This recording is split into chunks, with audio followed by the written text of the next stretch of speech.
There is a huge protein myth, and so many, I'm talking millions of people around the world are dying because of this ignorance.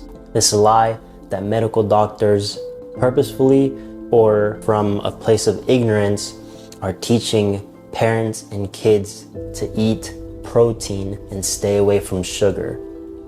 I'm going to explain all of this in this video. So the reason I say protein myth is because we live in this world now where people just want to eat protein.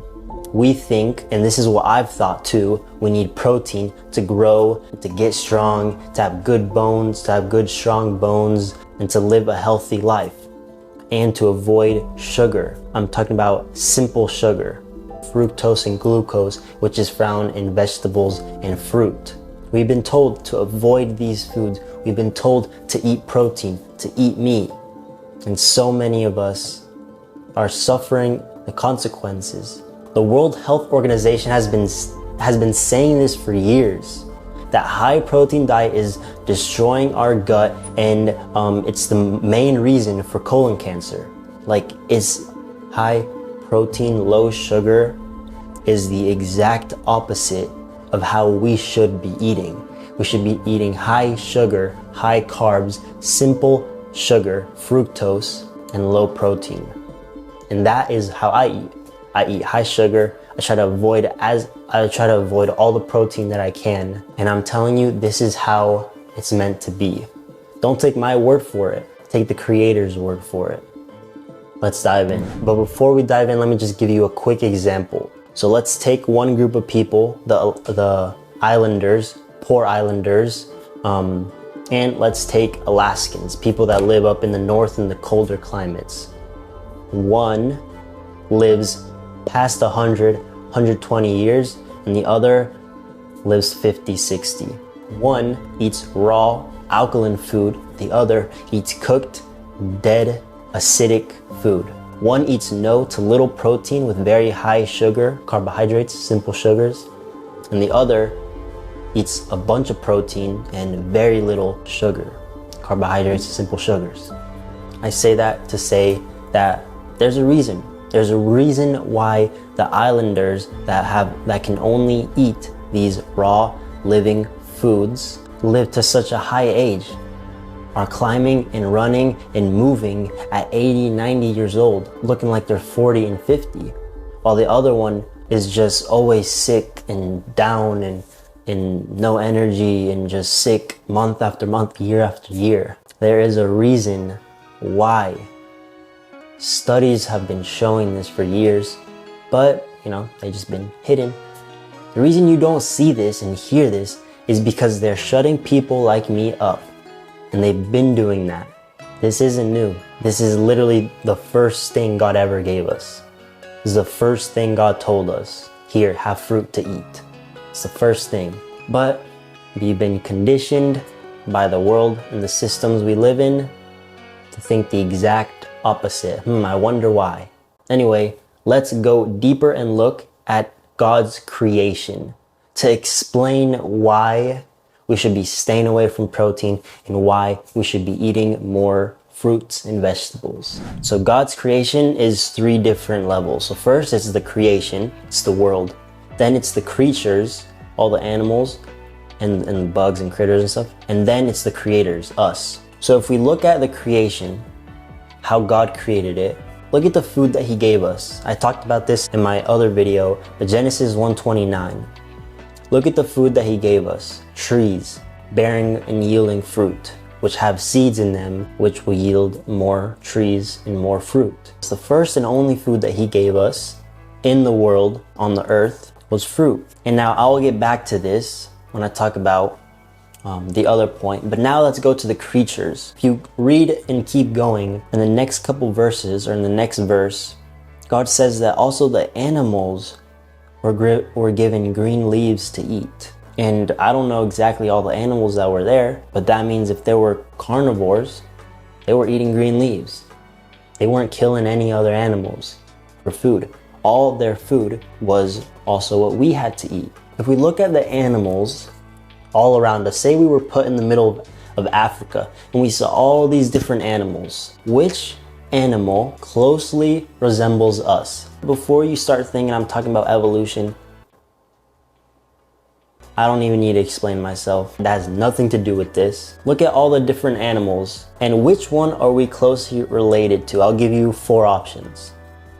You have the herbivores, which are the elephants. You got rhinos, giraffes, zebras, etc. Second option is you see gorilla, see chimpanzee, see orangutans. Okay. Next, you go over and you see the hogs. These animals are not specifically in Africa, but bears, you see dogs, you see chickens, turkeys. Okay. And then you see the lions, the cheetahs. Okay. Which one closely resembles us? Just from physical appearance. Look at our hands. Which animal's hands resembles our hands? Now you look at our teeth. Which animal's teeth closely resembles our teeth? And you look at how we walk in our stance. Which animal closely resembles how we walk in our stance? The one that you will see is the chimpanzee, is the monkeys. And which vertebrae are the monkeys? They are frugivores. Their diet consists of fruit, vegetables, nuts, and seeds. The herbivores, they eat greens, they eat herbs, they eat grass and plants and stuff. They do like fruits though. Omnivores, they eat everything. They eat some meat, they eat some fruit, they eat some roots and tubers, nuts and vegetables. And the carnivores, they eat meat. But present day, you see that our species, the human, resembles one other species, and that is the frugivores, the monkeys. And I'm not saying whatsoever that we're descendants from monkeys, because that is a complete lie from hell. We were created to create. And so now let's take a look at chimpanzees and gorillas and orangutans. Did you know that the weakest chimpanzee is 5 or 20 times stronger than the strongest powerlifter, strength trainer, bodybuilder there is? These guys are strong. These guys are ripped. You see pictures of them. What do they eat? If they were in their natural habitat, which in this age, in this world, it's very hard to see. You'll see them in zoos, you'll see them pushed up in the mountains. But in their natural habitat, and they're chilling, they're living life, you see that they're eating fruit. They're eating some vegetables, and they're eating some nuts and seeds. But predominantly, they're eating their fruits. This is the second way that we can tell what our food is. First is the creation. We see that the first food that God gave us was the trees, the fruit that came from the trees. Next, you see the animals that, of course, their first food was the same. But now in this age today, we still have the trees today. We still have the vegetables growing. But, it's pretty hard with what the world has come to today.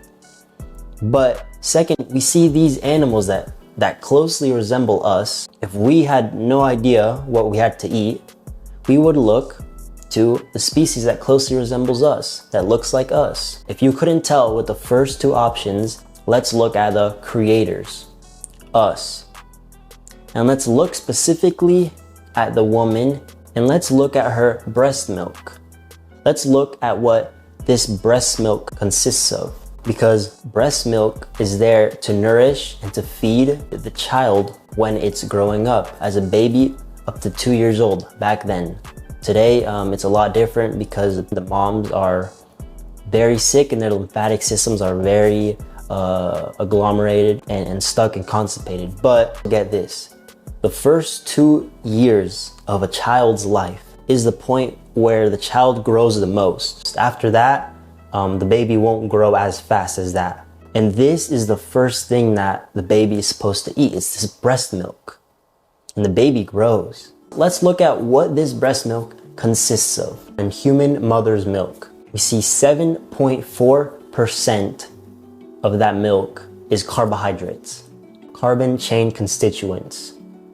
Carbon, sugar, energy. About half of that, 3.2%, is fats.